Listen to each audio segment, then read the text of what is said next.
Hello everyone, welcome to the logical studies YouTube channel and I am a friend advocate Lakshya Kumar Singh. कैसे हैं आप सब लोग? अच्छे होंगे। मैं दोबारा से आ गया हूँ जूरिस्प्रूडेंस के अपने मास्टर नोट्स लेकर और एक नई टॉपिक के साथ। तो चलिए चलते हैं अपने नए टॉपिक की तरफ। उससे पहले मैं इस पीडीएफ को जूम कर देता हूँ ताकि आप लोगों के लैपटॉप, आप लोगों के मोबाइल और टैबलेट पे अच्छे से दिखाई दे। Right guys? अगर कभी कोई कुछ लगे, दिक्कत लगे तो प्लीज़ कमेंट सेक्शन में फीडबैक ज़रूर देना। देखो बच्चों, ये है हमारा इंडेक्स और ये बिल्कुल यूजीसी नेट सिलेबस के अकॉर्डिंग है, उससे बिल्कुल भी बाहर नहीं है, एज इट इज़ है। तो डेफिनेशन अपन कर चुके हैं, इसमें 24 थिंकर्स को हमने कवर किया है, प्लस उसमें एक मास्टर टेबल भी है जो आपको याद करने में मदद देगी। नेचर ऑफ लॉ को कर चुके हैं, सोर्स ऑफ लॉ को हमने किया है 2 पार्ट में। उसके बाद स्कूल ऑफ जूरिस्प्रूडेंस का इंट्रोडक्शन है, ज़्यादा बड़ा वीडियो नहीं है, मेरे ख्याल से 17-18 मिनट का है। स्कूल ऑफ जूरिस्प्रूडेंस के बारे में हमने उसको पढ़ा है। एनालिटिकल स्कूल अब हमारा चल रहा है। एनालिटिकल स्कूल में हम कर चुके हैं सबसे पहले थिंकर श्रीमान जेरेमी बेंथम को, जो आप कह सकते हैं philosophical founder of analytical school of jurisprudence. आज हम करेंगे श्रीमान जॉन ऑस्टिन को, जो क्या है formal father of analytical school of jurisprudence. तो अगर आपको इन दोनों का डिफरेंस समझना है कि both are the father of analytical school of jurisprudence but how, तो जेरेमी बेंथम वाली वीडियो आप चैनल पर जाकर देख सकते हैं। मैंने प्लेलिस्ट बना रखी है जूरिस्प्रूडेंस के नाम से, आपको बड़े अच्छे से वहाँ पे मिल जाएगी। तो उसके बाद अपन ये सब कुछ कवर करने वाले हैं डिटेल में। तो चलिए आज के टॉपिक की तरफ। ये आपकी स्क्रीन पर है श्रीमान जॉन ऑस्टिन। तो John Austin was English jurist थे, याद रखना, क्योंकि यूजीसी नेट में कई बार पूछ लेते हैं कहाँ से थे, डेट ऑफ बर्थ क्या थी, कहाँ पैदा हुए थे, कहाँ एक्सपायर हुए थे, क्या करते थे। तो इंग्लिश जूरिस्ट थे और लीगल फिलोसफर थे। Widely regarded as the founder of the analytical school of jurisprudence. Right? पैदा हुए 3 मार्च 1790 को सफॉक में, इंग्लैंड में, और एक्सपायर हुए 15 दिसंबर 1859 कहाँ, सरे में। Austin work laid the foundation for legal positivism. जो इनका सारा काम था किसके इर्द गिर्द घूमता था, लीगल पॉजिटिविज्म के आसपास। ठीक है। और जो फाउंडेशन कह सकते हैं लीगल पॉजिटिविज्म की अगर किसी ने रखी तो वो श्रीमान जॉन ऑस्टिन थे। He was deeply influenced by the Jeremy Bentham utilitarianism but took more a systematic approach to law. जैसा कि मैंने अपने पहले लेक्चर में बताया था एनालिटिकल स्कूल में। अच्छा, एक चीज मैं आपको बता देता हूँ, जो जिस तरीके से हम स्कूल करने जा रहे हैं, जैसे एनालिटिकल स्कूल की पहली वीडियो है तो मैंने उस पर A1 मार्क कर रखा है, दूसरी वीडियो पे A2, और इस तरीके से जितनी भी एनालिटिकल की वीडियो सीरीज में क्रोनोलॉजी में चलेंगी A2 A3 A4 A5, इस तरीके से चलेंगी। तो यहाँ पे आते हैं, ये डीपली इन्फ्लुएंस थे जेरेमी बेंथम से। हमने अपनी पहली वीडियो में किया था, जब हमने जेरेमी बेंथम को कवर किया, जेरेमी बेंथम ने एक सिद्धांत दिया था। क्या था? Theory of utilitarianism, theory of utility, उपयोगिता का सिद्धांत। ठीक है, ये इन्फ्लुएंस थे जेरेमी बेंथम के उपयोगिता के सिद्धांत से, लेकिन उसको और सिस्टमेटिक अप्रोच में ये लेकर गए। तो जेरेमी बेंथम को philosophical father of analytical school of jurisprudence इसलिए कहते हैं क्योंकि उन्होंने वो फाउंडेशन रखी। और ऑस्टिन को फॉर्मल फादर इसीलिए कहते हैं क्योंकि ये सिस्टमेटिक तरीके से उस चीज को आगे लेकर बढ़े। राइट? ये डिफरेंस है। Austin central contribution was the command theory of law. Austin का जो सबसे ज्यादा और सबसे महत्वपूर्ण योगदान बताया गया है, जो ऑस्टिन ने योगदान अपना दिया है, वो दिया है कमांड थ्योरी ऑफ लॉ के रूप में। और कमांड थ्योरी ऑफ लॉ को अपन कहते हैं कानून का आदेश सिद्धांत। कानून का आदेश सिद्धांत। मैं एक कलर चेंज कर लेता हूं, मुझे लगता है कि दिखाई नहीं दे रहा होगा, तो रेड ले लेते हैं इसको। तो ये कहता है कानून का आदेश सिद्धांत। याद रखना, कानून का आदेश सिद्धांत, कमांड थ्योरी ऑफ लॉ। ठीक है, जो हिंदी मीडियम के स्टूडेंट है ये उनके लिए है कानून का आदेश सिद्धांत, जिसमें इन्होंने क्या डिफाइन किया, law as the command of sovereign backed by the sanctions. इन्होंने इसको डिफाइन किया इस तरीके से, जो लॉ होता है ना, वो कमांड ऑफ सोवरन होता है। सोवरन के बारे में आप सभी लोग जानते हैं, सोवरन को हम कहते हैं संप्रभु, मतलब इससे ऊपर कोई नहीं है। और सोवरन का जो आदेश होता है दैट इज लॉ, और it is also backed by sanctions. Sanction से बैक्ड है, मतलब यानी कि अगर आप इस आदेश को नहीं मानते हैं तो आपके ऊपर प्रतिबंध लगाया जाएगा, आपको दंडित किया जाएगा, आपको फाइन दिया जाएगा, बहुत सारी उस तरीके की चीजें।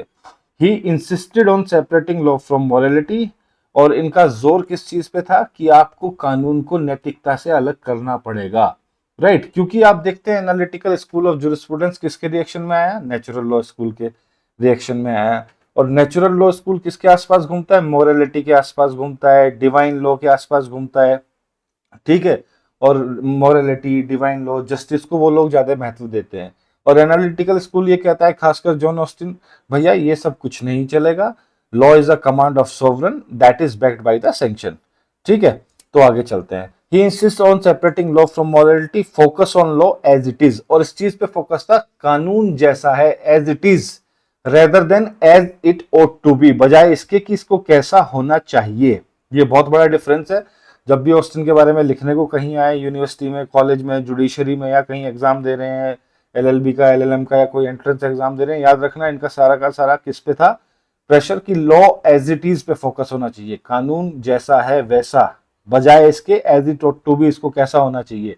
Austin served as a professor of jurisprudence at University College London, University College London में प्रोफेसर थे जुरिस्प्रूडेंस के, जहां पर उनके lectures later form the basis of his most famous works, जो इन्होंने लेक्चर्स दिए थे बाद में वो कंपाइल हुए, किताबों में आए, उन सब के बारे में भी हम पढ़ने वाले हैं। His writing shaped modern legal thought as an influence jurists like H.L.A. Hart and Hans Kelsen, H.L.A. Hart और Hans Kelsen को इन्होंने काफी प्रभावित किया। अब टेबुलर फॉर्म में एक बार देख लेते हैं हम जॉन ऑस्टिन के बारे में। पूरा नाम जॉन ऑस्टिन है, founder of analytical school of jurisprudence, मैं लिख देता हूँ, फॉर्मल फाउंडर है, नेशनलिटी है इनकी इंग्लिश, इंग्लैंड से, English legal theorist, key figure in the English jurisprudence, date of birth 3 March 1790, date of death 15 December 1859, 1859, Suffolk में पैदा हुए हैं, सरे में डाइड हुए हैं, एस स्क्वायर कर लेना, याद हो जाएगा। Contribution, develop the command theory of law, कानून का आदेश सिद्धांत इन्होंने दिया, जो कहता है law is a command of sovereign backed by the sanctions. चलिए आगे चलते हैं, ऑस्टिन का क्लासिफिकेशन ऑफ लॉ देखते हैं। John Austin divide law into 2 broad categories, इन्होंने लॉ को 2 ब्रॉड कैटेगरीज में, 2 श्रेणियों में बांट दिया, ये मान लो, लॉ प्रॉपर्ली सो कॉल्ड और law improperly so called. Law properly so called को क्या कहेंगे, उचित रूप से कहे जाने वाला कानून, लॉ प्रॉपर्ली सो कॉल्ड, यानी कि किस कानून को कहोगे कि आप ये बिल्कुल उचित है, ये बिल्कुल ठीक है, उचित रूप से कहा जाने वाला कानून। अगर आपको आइडिया हो गया है तो आपको ये भी पता लगेगा कि ये इसमें ये कहने वाले हैं कि जो सोवरन से आता है, जो पॉजिटिव लॉ है जिसको सोवरन ने बनाया है, जो कमांड है, जो बैक्ड बाय सैंक्शन है, और दूसरा लॉ इम्प्रॉपरली सो कॉल्ड, अनुचित रूप से कहे जाने वाला, मतलब जिसको ये लॉ ही नहीं मानते थे ऑस्टिन, ठीक है, उनके हिसाब से इसमें ये आएगा, मोरलिटी आ जाएगा, डिविनिटी आ जाएगा। बोला भैया क्या करोगे, क्या निकालोगे मोरलिटी को, नैतिकता में से क्या निकालोगे, ठीक है, नैतिकता है, चलो ठीक है, बड़ों को नमस्ते करो, नहीं करा तो क्या कर लेंगे तुम्हारा, तुम्हें कोई दंड थोड़ी ना देगा, दंडित थोड़ी ना करेगा तुम्हें, या तुम्हारे ऊपर प्रतिबंध लगा, तूने मुझे नमस्ते नहीं करी, मतलब नैतिकता को ज्यादा महत्व नहीं दिया एनालिटिकल स्कूल ने, ठीक है, और इसके जितने भी एट्रीब्यूट्स हैं उन सबको। So the distinction forms the foundation of his analytical approach, इसी डिस्टिंक्शन ने ऑस्टिन की जो एनालिटिकल अप्रोच थी उसकी आधारशिला रखी, उसका आधार रखा, उसकी फाउंडेशन बनी है, right. Separating law from truly originate from sovereign commands, from those the merely resemble laws in the metaphorical और मोरल सेंस, और इस डिस्टिंक्शन ने क्या किया, सेपरेट कर दिया, ट्रूली ओरिजिनेट जो कानून है, जो कहां से आया, सोवरन से आया, और जो मियरली कानून की तरह दिखाई देते हैं मेटाफोरिकल सेंस में या मॉरल सेंस में, उनके बीच में एक डिस्टिंक्शन जो क्रिएट हुआ, उसने फाउंडेशन रखी ऑस्टिन की एनालिटिकल अप्रोच की। आगे चलते हैं, प्लीज कमेंट सेक्शन में मुझे फीडबैक देते रहिए, ठीक चल रहा है, गलत चल रहा है, ठीक पढ़ा रहा हूँ या गलत पढ़ा रहा हूँ, या अच्छा नहीं लग रहा, तरीका गलत है, सब कुछ प्लीज खुल के बिंदास जो मन में आए लिखो कमेंट सेक्शन में, लेकिन सभ्यता में रहते हुए, right. So law properly so called क्या हुआ, these are the laws that have authority and the enforceability। देखो ऑथोरिटी का मतलब तो होता है अधिकार या आधिकारिक रूप से, ठीक है, आधिकारिक रूप से होता है ऑथोरिटी का, आधिकारिक मतलब जो किसी ऑफिशियल अथॉरिटी से आया है, मतलब जिसके पीछे एक अथॉरिटी है, ऐसी मतलब ऐसी एक एजेंसी जो उस चीज को करने के लिए ऑथराइज है। एनफोर्सिएबिलिटी को शुद्ध हिंदी में कहते हैं परिवर्तनीय, राइट, लेकिन इसका एक और मतलब मैं आपको बताऊंगा, परिवर्तनीय ये हिंदी मीडियम वालों के लिए है, ठीक है। परिवर्तनीय का मतलब होता है क्या, लागू करने की क्षमता, परिवर्तनीय का मतलब होता है लागू करने की क्षमता, ठीक है, लागू करने की क्षमता, ठीक है गाइस। तो these are the laws that law properly so called में वो कानून आते हैं जिनके पास ऑथोरिटी है, जो एनफोर्स हो सकते हैं, एनफोर्सिबिलिटी है, they are command issued by political superior to the political inferiors and backed by the sanction. यहाँ पे एक छोटा सा डायग्राम बना देता हूं, देखो ये वो कमांड है जो पॉलिटिकल सुपीरियर अपने पॉलिटिकल इन्फीरियर्स को देते हैं और बैक्ड बाय सैंक्शन। सपोज करो एक हिरार्की तैयार करते हैं, एक ट्रायंगल है, सबसे ऊपर है पॉलिटिकल सुपीरियर, राइट, इसके नीचे है पॉलिटिकल इन्फीरियर्स, 1 2 4 जितने भी आप सपोज कर सको, तो ये ऐसे चलता है ऊपर से नीचे, इसने कमांड दी ये फॉलो करेगा, इसने दी ये फॉलो करेगा, इसने दी ये फॉलो करेगा, और बाद में जो सब है वो सब फॉलो करते चले जाएंगे। कहां से आई ये कमांड, टॉप लेवल से, राइट। तो पॉलिटिकल सुपीरियर के द्वारा पॉलिटिकल इंफीरियर को दी जाने वाली कमांड्स हैं और ये बैक्ड बाय सैंक्शंस होती हैं। ठीक है, ना मानने पर काटा जाएगा चालान आपका। ऑस्टिन कुछ भी मान लो, Austin calls them positive laws. Austin इनको पॉजिटिव लॉज कहते हैं। तो जब सबसे पहले मैं डेफिनेशन पढ़ा रहा था ना अपने लेक्चर नंबर 1 में, अगर आप डेफिनेशन जाकर देखेंगे तो ऑस्टिन ने कहा कि पॉजिटिव लॉ क्या है, उसमें पॉजिटिव लॉ का जिक्र आया। Positive law is a law which is made by the sovereign. Austin ऐसा कहते हैं, law which is made by sovereign, जिसको सोवरन ने बनाया है। ऑस्टिन उसको पॉजिटिव लॉ मानते हैं। ठीक है, तो Austin call them positive law because they are set by man to man. आदमी ने आदमी के लिए बनाए हैं। आदमी मतलब इन्हें जनरल कैटेगरी ले लीजिए। Law properly so called is further divided into, और लॉ प्रॉपर्ली सो कॉल्ड, ठीक है, इनको फर्दर डिवाइड किया गया है। Divine law, human law, right. Divine law क्या हो गया? डिवाइन का मतलब दैवीय हो गया। अब यहाँ पे एक फर्क आता है, ठीक है। Law set by God for man, divine law जो ईश्वर ने मनुष्य के लिए सेट कर दिया है। Guiding morals and the spiritual behaviour, आध्यात्मिक व्यवहार, नैतिक शिक्षा की बातें, ठीक है, संस्कारों की बातें आ गई। ह्यूमन लॉ क्या हो गया? Law set by man which includes, human law में क्या आया? ऐसा लॉ जिसको मनुष्य ने खुद बनाया है। पॉजिटिव लॉ पहला इसका क्या होगा? Command of the sovereign backed by sanction, the only true law in the Austin view. तो ऑस्टिन के व्यू में सच्चा कानून केवल पॉजिटिव लॉ है। उसके बाद आती है पॉजिटिव मोरालिटी, यानी कि सकारात्मक नैतिकता। Rules of conduct based on the social और moral norms not enforce by the state, यानी कि रूल्स ऑफ कंडक्ट, आचरण के नियम। कंडक्ट होता है आचरण, आपका आचार कैसा होगा, आचार विचार कैसे होंगे, आपका आचरण कैसा होगा, आचरण जो आप समाज में किस तरीके से उठते बैठते बात करते हो, अपने आप को किस तरीके से पोर्ट्रे करते हो, ठीक है, ये किसके ऊपर आधारित होते हैं? सामाजिक और नैतिक नियमों के आधार होते हैं, नैतिक नियमों के ऊपर आधारित होते हैं, और स्टेट इनको एनफोर्स नहीं करता। अब आगे चलते हैं। Law improperly so called, these are not true laws. Austin कहते हैं ये सच्चे कानून नहीं है भैया ये, because they lack sovereign authority, उनमें कोई भी सोवरन ऑथोरिटी नहीं है। ठीक है, तो यहां पर ये मत सोचना कि ऑस्टिन, देखो मैंने सबसे पहले लेक्चर में बताया था जूरिस्प्रूडेंस आपको इसलिए बोरिंग लगता है कि आपको समझ में नहीं आता ये क्या कह रहे हैं, ये क्या तरीका है। तो जूरिस्प्रूडेंस बिल्कुल भारतीय कॉन्स्टिट्यूशन की तरह, इंडियन कॉन्स्टिट्यूशन की तरह, संविधान की तरह जूरिस्प्रूडेंस को पढ़ना एक जर्नी के जैसा है, यात्रा के जैसा। क्योंकि अब जॉन ऑस्टिन हमने देखा किस ईयर में, किस सेंचुरी में पैदा हुए थे, उस समय देश की काल की परिस्थिति क्या थी, देश काल परिस्थिति देखते हुए उन्होंने सारी चीजों को लिखा है। तो अगर आप ये थॉट प्रोसेस लेके चलते हैं तो आप इसको बहुत अच्छे से समझ पाएंगे।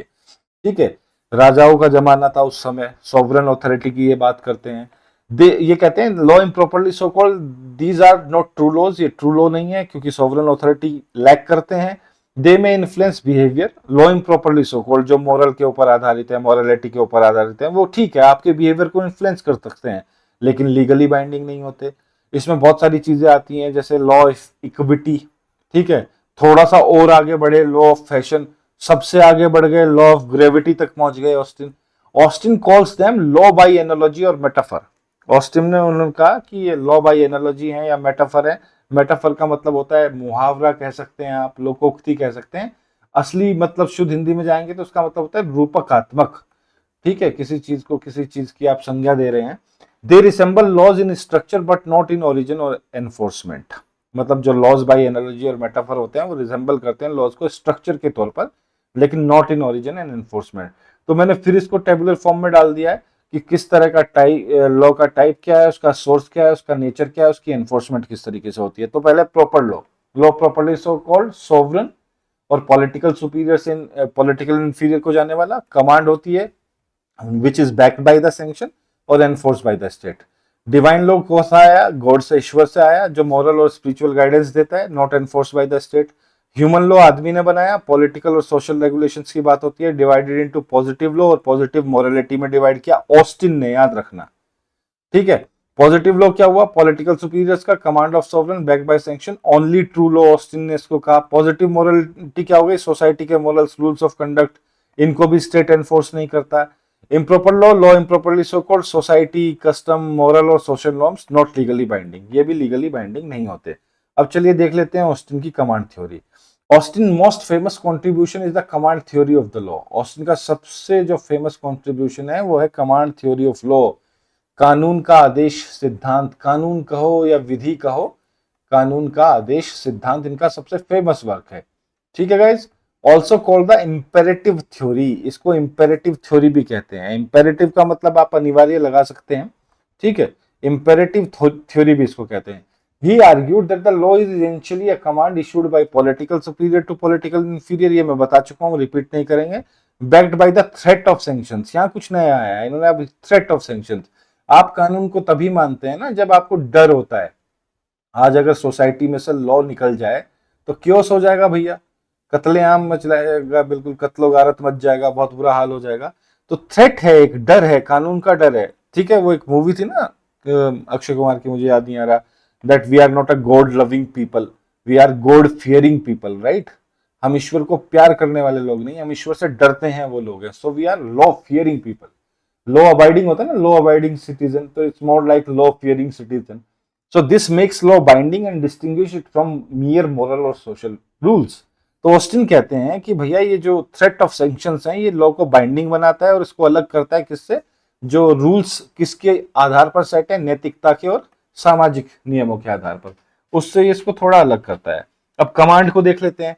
कमांड क्या होती है? एक directive issued by the sovereign, it is not advice और request but an authoritative order. एक निर्देश है जो सोवरन इशू करता है और ये कोई रिक्वेस्ट या सलाह नहीं है, ये एक ऑथोरिटेटिव ऑर्डर है, आदेश है जिसको मानना पड़ेगा, आप बाध्य हैं उसको मानने के लिए। ड्यूटी क्या होती है? The obligation of the subject to obey the command. Duty, duty ठीक है, आप कह सकते हैं इसको, वैसे तो कर्तव्य भी कह सकते हैं। It's more incline towards like धर्म। धर्म इज नॉट वो कि हम किसको मानते हैं, कैसे मानते हैं, अपने कर्तव्य का पालन करना भी धर्म है व्यक्ति का, तो उसको बाद में बात करेंगे, नहीं चीजें इधर उधर चली जाएंगी। तो duty, the obligation of subject to obey the command. Duty क्या हुई?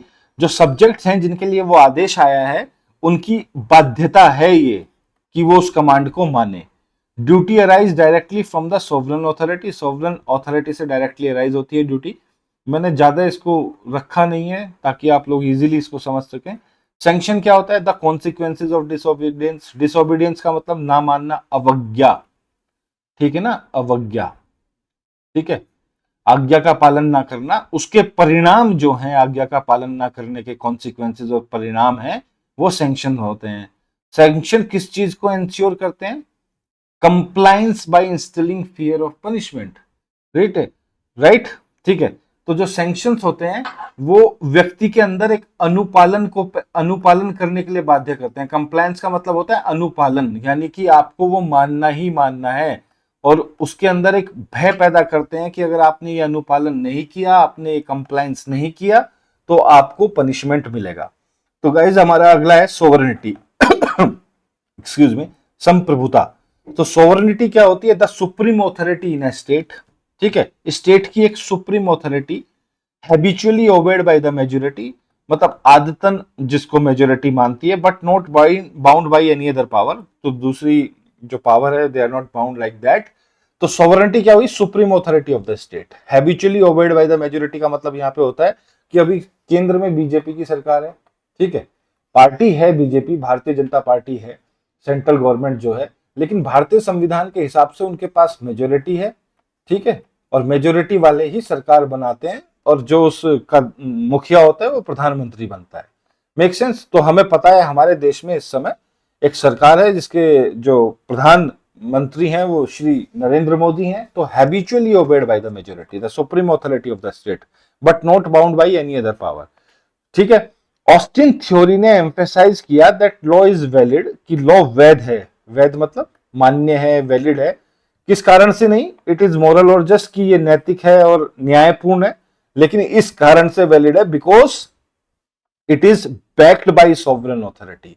ये सॉवरन अथॉरिटी से बैक्ड है, इसलिए जो लॉ है वो वैलिड है। So this separation of law and morality is the hallmark of legal positivism. अपने दिमाग में याद रखना, कहीं भी अगर लीगल पॉजिटिविज्म आ जाता है तो याद रखना इसका फाउंडेशन, इसका बेस, इसका मूल आधार क्या है, कि इसने लॉ को और मोरलिटी को सेपरेट किया है। तो ऑस्टिन का सारा जीवन, सारा काम, सारी रिसर्च केवल इसी चीज पर आधारित है, ये बताने पर कि लॉ और मोरलिटी दो अलग अलग चीजें हैं। Morality is not that effective जैसा कि लॉ है, राइट। अब आगे एक टेबुलर फॉर्म में इसी चीज को देख लेते हैं जिसको हमने ऊपर पढ़ा है। कमांड क्या है? इसका मतलब क्या है? Order by the political superior, explanation, authoritative, directive, binding on the subjects. Duty क्या हुई, obligation of the political inferior, मतलब एक पॉलिटिकल सुपीरियर ने आदेश दिया तो पॉलिटिकल इंफीरियर क्या करेगा, उसको मानेगा, उसकी बाध्यता है कि वो उसको माने। ठीक है, सब्जेक्ट मस्ट ओबे द कमांड, ये एक्सप्लेनेशन हो गई। सैंक्शन क्या हो गया, पनिशमेंट, ये एंश्योर करता है कि आदेश का पालन हो। Ensure compliance through credible threat, एक क्रेडिबल थ्रेट होता है, नहीं माना तो फाइन लगेगा या सैंक्शंस लग जाएंगे। संप्रभुता, सोवर्निटी, संप्रभुता, सुप्रीम ऑथोरिटी, इसके ऊपर कोई भी नहीं है। Habitually obeyed but not bound by law, right. आगे चलते हैं, प्रिंसिपल ऑफ सोवर्निटी देख लेते हैं। संप्रभुता का सिद्धांत, राइट, संप्रभुता का सिद्धांत। कई बार मुझे लगता है मैं हिंदी में भी पढ़ा देता हूं ना, ये लिख देता हूं तो इसकी वजह से थोड़ा वीडियो लेंथी हो जाता है, पर कोई बात नहीं। Austin theory rest on the ideas of sovereignty, तो ऑस्टिन की थ्योरी है जो वो किस पे बेस करती है, आइडिया ऑफ सोवरेनिटी पे। For him sovereignty is the ultimate source of law, उसके लिए सोवरेनिटी जो है वो अल्टीमेट सोर्स है लॉ का। ही डिस्क्राइब सोवरेनिटी एज, ठीक है, कैसे डिस्क्राइब किया है, source of law. Source of law मतलब विधि का स्रोत, विधि कहां से आई है, कहां से निकल के आई है, विधि का स्रोत क्या है, कानून का स्रोत क्या है। Source of law, all positive laws originate from the sovereign, सारे के सारे पॉजिटिव लॉज कहां से आए हैं, संप्रभु से निकल के आए हैं, सोवरन अथॉरिटी मानो इसको। ओबीडियंस यानी कि आज्ञा पालन, sovereign is habitually obeyed by the majority of the society, बिल्कुल ठीक है, कर चुके हैं। Boundaries, sovereign is not bound by law, it stand about the legal system, ठीक है। ये याद, it stand about the legal system, यहां पे कंफ्यूज मत हो जाना बच्चों, ठीक है, यहां पे इसलिए कंफ्यूज नहीं होना कि जो सोवरन है वो लीगल सिस्टम से ऊपर है, यहां पे ये कंफ्यूज नहीं हो जाना। क्योंकि अगर आप आज भी देखेंगे ब्रिटेन में पार्लियामेंट इज सुप्रीम, हालांकि कॉमन लॉ सिस्टम चलता है, हमने भी वहीं से अडॉप्ट किया है कॉमन लॉ सिस्टम, लेकिन इंडिया में क्या है, कॉन्स्टिट्यूशन इज द सुप्रीम। जब आप रूल ऑफ लॉ पढ़ते हैं तो रूल ऑफ लॉ कॉन्स्टिट्यूशन में पढ़ते हैं ना, तो उसका पहली कंडीशन ही ये है, सुपरमेसी ऑफ द कॉन्स्टिट्यूशन। तो ऑस्टिन ने अपने जमाने से, अपने जमाने के हिसाब से, अपने समय के हिसाब से, अपने देश के हिसाब से चीजों को लिखा है। Sovereign is not bound by law, it stand about the legal system. हमारे यहाँ क्या है कि सॉवरन अथॉरिटी कहां से आती है, कॉन्स्टिट्यूशन, कॉन्स्टिट्यूशन खुद में सॉवरन है, राइट। सो नेचर क्या है, प्रकृति किस प्रकार की है, sovereignty is indivisible and unlimited, नहीं बांटी जा सकती है, असीमित है, it can not be shared और it can not be divided, right. I hope आप लोगों को समझ में आ रहा होगा। So this principle makes Austin theory rigid, rigid का मतलब होता है कठोर, जिसमें कोई चेंज आप खास कर ना सके, अमेंड ना कर सके, तो ये कठोर बना देता है ये प्रिंसिपल ऑस्टिन की थ्योरी को। ऑल्सो प्रोवाइड्स क्लैरिटी, एक क्लैरिटी भी प्रदान करता है। Law flows from a single identifiable authority, कहां से आते हैं, सिंगल आइडेंटिफाइबल ऑथोरिटी से। इसकी टेबल देख लो भैया, सोर्स, ये टेबल इसलिए बनाई है ताकि आप क्विक रिवीजन ले सको। Source of law, detail every positive laws from flows from the sovereign से आता है positive law. Sovereign will is the origin of flow, ठीक है। ओबीडियंस, आज्ञा पालन, sovereign is habitually obeyed by the majority, majority consistently follows command. Boundaries, सीमाएं क्या है, असीमित हैं, जिनको बांटा नहीं जा सकता, स्टैंड अबाउट लीगल सिस्टम। प्रकृति किस प्रकार की है, indivisible and unlimited, can not B share और डिवाइडेड। अब क्रिटिसिज्म देखना जरूरी है, पूछते हैं किसने किसको क्रिटिसाइज किया। क्रिटिसिज्म का मतलब होता है आलोचना, ठीक है, नोचना नहीं, आलोचना, ठीक है गाइस। आगे चलते हैं, okay okay okay okay okay. So Austin theory while foundational has been criticize for being too narrow and too rigid, ठीक है, सबसे बड़ा क्रिटिसिज्म ये है कि ये नैरो है, रिजिड है, हालांकि फाउंडेशनल है। कस्टम्स को इग्नोर कर दिया ऑस्टिन ने, कस्टम्स यानी कि रीति रिवाज, प्रथाएं। He failed to recognize customary law as a valid source, ये कहा गया कि ठीक है, हाँ बिल्कुल, कस्टम मैं भी मानता हूं, जितने थिंकर्स बाद में आने वाले हैं वो भी कहते हैं, और हमने पढ़ा है सोर्स ऑफ लॉ में, custom is the source of law, one of the source of law. तो ऑस्टिन ने इसको रिकॉग्नाइज किया, क्योंकि ऑस्टिन अभिभूत थे पॉजिटिव लॉ से, अभिभूत मतलब ऑब्सेस्ड मान लीजिए, खैर हम उनका सम्मान करते हैं, ठीक है। No place for judgement law, precedents के लिए कोई भी जगह नहीं छोड़ी ऑस्टिन ने। जुडिशियल प्रेसिडेंट जो होते हैं ना, न्यायिक मिसाल, न्यायिक मिसालें, judicial precedents, a vital part of modern law, modern law का एक महत्वपूर्ण हिस्सा है, एक्सक्लूड कर दिया, मतलब बाहर निकाल दिया ऑस्टिन ने। सोवर्निटी नॉट एब्सोल्यूट, सोवर्निटी बिल्कुल भी एब्सोल्यूट नहीं है, ये यहाँ पे कहना चाह रहे हैं। In democracy sovereignty is distributed and limited, distributed बटी हुई होती है और लिमिटेड होती है, सीमित होती है। Sanction can not always enforce obedience, many laws are obeyed voluntary not out of fear, बिल्कुल ठीक है। सैंक्शंस की वजह से लोग लॉ को फॉलो करते हैं या उसको मानते हैं, आज्ञा का पालन करते हैं, जरूरी नहीं है, कुछ वो अपनी इच्छा के हिसाब से भी मानते हैं, डर के हिसाब से नहीं मानते। खैर ये उतना दमदार क्रिटिसिज्म नहीं है, तो पर फिर भी है। इंटरनेशनल लॉ को एक्सप्लेन ही नहीं किया गया। Without a global sovereign Austin model fails to account international law. Command theory limited है। Reduce law to mere orders की इस थ्योरी ने लॉ को रिड्यूस कर दिया है, केवल कुछ आदेशों तक, इग्नोर किया है सोशल और मॉरल डायमेंशंस को। ठीक है, law morality relation ignored, law का और मॉरलिटी का रिलेशन इग्नोर कर दिया गया, ये भी एक क्रिटिसिज्म है। Strict separation over simplifies the interplay between law and ethics. Right guys, अब ये क्रिटिसिज्म और एक्सप्लेनेशन की टेबल देखो। कस्टम को इग्नोर कर दिया, no recognition of customary law. ठीक है, जजमेंट लॉ यानी कि प्रेसिडेंट को भी हटा दिया। Judicial creativity denied, judicial creativity is a good word, right, क्योंकि जुडिशरी के पास भी बहुत सारी चीजें हैं। जुडिशियल एक्टिविज्म में आ जाता है आपका PIL वगैरह, राइट। ठीक है, हालांकि एक टर्म आती है जुडिशियल ओवर रीच, पढ़ेंगे उसके बारे में भी। Sovereignty not absolute, in practice sovereignty is limited. Practical तौर पे देखते हैं तो सोवर्निटी लिमिटेड है। Sanction we can not always enforce obedience, हमेशा अगर इतना ही लोग ओबीडियंट करते तो समाज में अपराध क्यों होता। ठीक है, इंटरनेशनल लॉ को एक्सप्लेन नहीं किया गया। लॉ मॉरलिटी का जो गैप है, एथिकल डायमेंशन को इग्नोर किया। कमांड थ्योरी लिमिटेड बहुत रिजिड है, कमांड थ्योरी कठोर है, इसको बदलना लगभग नामुमकिन सा लगता है। अब ऑस्टिन के मेजर वर्क्स और बुक उन्होंने कौन कौन सी लिखी है, ये भी हमारे लिए बहुत इंपॉर्टेंट हो जाता है, क्योंकि पूछ लेते हैं एग्जाम में। The province of jurisprudence determined, बहुत बार यूजीसी में पूछा गया है। 1832 में लिखी थी ऑस्टिन अंकल ने ये। Define law as a command of sovereign, separate law from morality. इसके जो नोट्स मैंने लिखे हैं, ये कहता है कि ये लॉ को डिफाइन करता है कमांड ऑफ सोवरन की तरह। इस बुक का जो मजमून है वो सेपरेट करता है लॉ को मॉरलिटी से। लेक्चर ऑन जुरिस्प्रूडेंस 1863 इनके गुजर जाने के बाद। कलेक्शन ऑफ लेक्चर्स हैं जो उन्होंने यूनिवर्सिटी ऑफ लंदन वगैरह में दिए थे सोवरेनिटी और लॉ के क्लासिफिकेशन के बारे में। The philosophy of positive law 1874 explain law as a social fact, reinforce positivism. A plea for the constitution 1835 में। Political pamphlet defend constitutional principles. तो भैया इसी के साथ हमारा जो आज का लेक्चर और जॉन ऑस्टिन है वो हम समाप्त करते हैं। कल दूसरे थिंकर के साथ मिलेंगे एनालिटिकल स्कूल के। और बच्चों प्लीज लेक्चर को शेयर करना, सब्सक्राइब करना, चैनल को भी सब्सक्राइब करना, कमेंट्स करना, फीडबैक देना। मुझे फीडबैक इंपॉर्टेंट है ताकि सुधार किया जा सके। वैसे आप हमें फॉलो कर सकते हैं www.logicalstudies.com पे। और आपको यूजीसी नेट के बहुत सारे पेपर वहाँ मिलेंगे, लॉ के पेपर मिलेंगे, यूपीएससी के पेपर मिलेंगे, और इंडियन स्टेट में जितने भी लॉ कॉलेज हैं सबके आपको वहाँ पर लिंक मिलेंगे। आप डायरेक्टली, बहुत सारी चीज़ें हैं, बेरेट्स वगैरह हैं वहाँ पे, सब फ्री ऑफ कॉस्ट है। और ये TLS यूजीसी नेट का टेलीग्राम चैनल है, इसको ज्वाइन कर लीजिए। और ये व्हाट्सएप नंबर है किसी फर्दर इंक्वायरी के लिए। Right guys, so this is your friend advocate Lakshya Kumar Singh signing off for the day. स्वस्थ रहिए, सुरक्षित रहिए, बाय।